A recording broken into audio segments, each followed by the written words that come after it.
Greetings, friends. My name is Dr. Marcia McPhee in the Worship Design Studio, and I am excited to introduce you to Kelly Nikondeha, who is our interview guest today. She is the author of a book called The First Advent in Palestine that was really inspirational to me as I began to write this worship series and conceive of how our congregations could be blessed by this look at the socio-political economic background of the region in which Jesus was born in his time. We all know that that region is embroiled in continuing difficulties, and our own places where we worship, where we live, are having a difficult time in these days, socially, politically, economically, perhaps morally. And so I thought this would be a wonderful book for us to look at because Kelly does such an amazing job of helping us to see that God chose to come in human form in this moment in history when empire was the rule of the day, when a peace, a Roman so-called peace, the Pax Romana, was claiming to have peace in the land. And Jesus came, and we know, gave us a different definition of what peace looks like. And so, as followers of that Jesus, we can also um, struggle with, work towards a better peace, a peace that is the kingdom of God, not the peace of oppression or empire. So, friends, let me introduce you to her and then we will get right to the interview because I know you will enjoy this. Kelly Nikondeha is a writer, a liberation theologian, and a community development practitioner. She combines biblical texts and various cultural contexts to discover insights for embodied justice, community engagement, and living faith.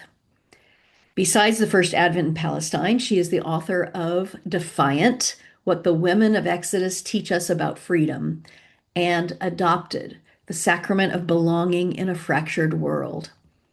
She's known for highlighting Palestinian voices and rights, and we will see this done compassionately in the First Advent book.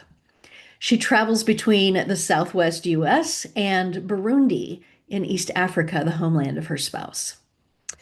So, friends, whether you're watching this as a preacher or worship team member preparing for What Child Is This worship series, or a small group wanting to dig in deeper to Kelly's wisdom, I know you'll be blessed by hearing from her in this interview. Thank you for all you are and all you do on behalf of God's people. May peace be with you. Well, it's so great to be with you, Kelly. Thank you so much for this time. I must admit, I just put up a photo in our recording with you and your preserved lemon inspired spread. I can't wait to make it during Advent, and I hope that you all who are watching this will make it as well. Welcome. Well, thank you so much. I'm so glad to be with you. Also, really glad to share preserving lemons, the method, and some of the thoughts behind it, and hope that that'll be something we could all enjoy this Advent season. That's right. So I want to thank you not only for spending this time with us, but also for the inspiration and counsel that you gave me as I wrote this worship series that really highlights the socioeconomic and political background Mm, behind the scene, behind the nativity scene, so to speak, right. and beyond the lullaby. So before we dive into each week, I want to say that your book was a godsend as I was wrestling with this upcoming Advent Christmas season and the context we find ourselves in. Again, as humans, we seem to be bent on trying to destroy each other, especially those not like us. And it seems to recur over and over again in our history. Yes. And it occurred to me that the ways that we're experiencing that in our own time are not so different than the political and economic backdrop of the moment in history when Jesus was born. So I I just, really wanted to do an Advent Christmas series that wouldn't neglect the reality of our situation, But I also wanted the hope, and you do that so brilliantly in your book. So, what inspired you to write the book? Mhm.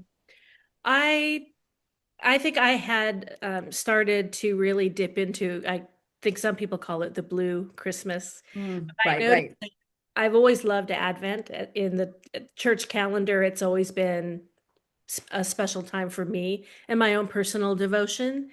But I had noticed for a set of years that as Advent started to, we moved towards those times and those days in the calendar, that I would start to feel like a sense of heaviness. Hmm. I would really be thinking about the things that were happening in the world that were unjust, and it depended on the year, whether it was the death of Trayvon Martin and what our um, Black and brown brothers and sisters were experiencing, whether it had to do with children in cages near the border. Hmm. I spent time here in Arizona, so that was something that really hit my community hard, right? Like every year there were these different things that would just weigh on me. And I found myself going into Advent without a sense of what are the words we typically use: love, joy, hope, Oh, peace. Yeah. right? Yeah. And I would feel the opposite. I Yeah. started to feel like I was an Advent anomaly, you know, like Mm. I, and so at one point I wrote out that it really felt like an Advent ache. So I Mhm. was starting Mhm. to now, on a regular basis, come into Advent more with an ache than with anticipation. Yeah. Yeah. So I returned. I figured one year I need to deal with this. I can't, year after year feel this. So to reclaim what I was hoping would be that light and that goodness and that, Mm. glow of Advent, I Right. I meditated on the birth stories, which I call the Advent stories, Mhm. which we find in the book of Luke and the book of Matthew. Yeah. And I just dove into them. Yeah. And it was diving into them that I recognized that maybe I wasn't out of sync with Advent after all. Yeah. Yeah. That this Hmm. recurring story in different forms. Yes. And that is why we proclaim every year that Yes. Christ is born yet again, because we need that disruption, right? Yes. That disruption that Jesus' birth was. And I appreciate what you said about, it's important that we recognize the trauma of that Mhm. time, but that you hope it won't deflate your wonder at the goodness of God's peace campaign afoot.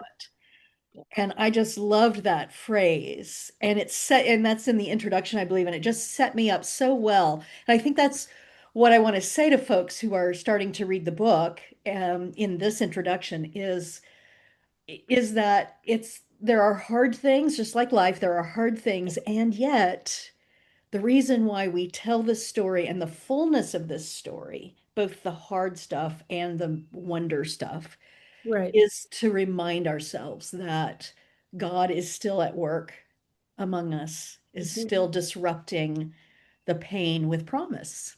Yes. And Yeah. I think it is really important to grapple with what was really hard Hmm. in Hmm. Palestine, or it was really hard, because that is the real terrain of this story. And while it feels really dark, Yeah. I remember as I was writing this, actually, as I was working with my editor on the editing, she's like, wow, Yeah. right? You just kind of pull into the hardest part of the story. Yeah. But that is where it begins. Yeah.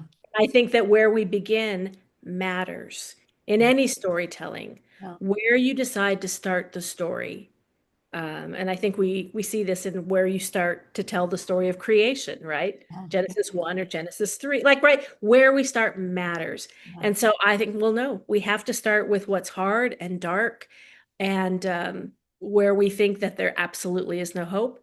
And then let's, as I say, work towards a more complex understanding of hope, Right. right? Because it's against this backdrop. And it's not just that hope comes so much as we have to then become equipped Mm. Mm. to be practitioners of hope. Yeah.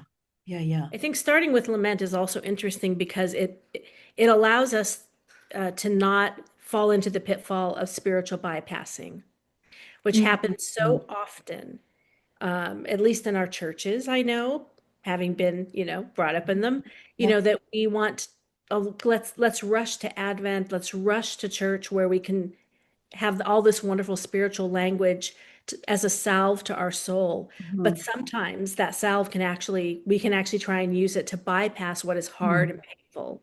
Um, mm, and mm. that ends up coming back to haunt us, you Yeah. know, or we have in the back of our mind the knowledge that I'm singing this song about goodness and joy, but I know that's not what I'm walking into, on Monday morning at work or in my home. And so I think there is something to me, it's quite beautiful that the story begins by saying, we are not going to sugarcoat this. We're Mm, mm. I'm not going to ask you to forget about your real life, Oh, oh. hardships. That when Mm, you engage with this story, you are allowed to see hard things and therefore acknowledge your hard things, that they are real, that mm, they mm, matter, they deserve to be seen and lamented and felt. And with that honesty and deep spiritual candor, mhm. then we can move towards these other stories. Yeah. But Yeah. you are not going to be asked to bypass your pain or your hardship in order to enter into this Christmas story.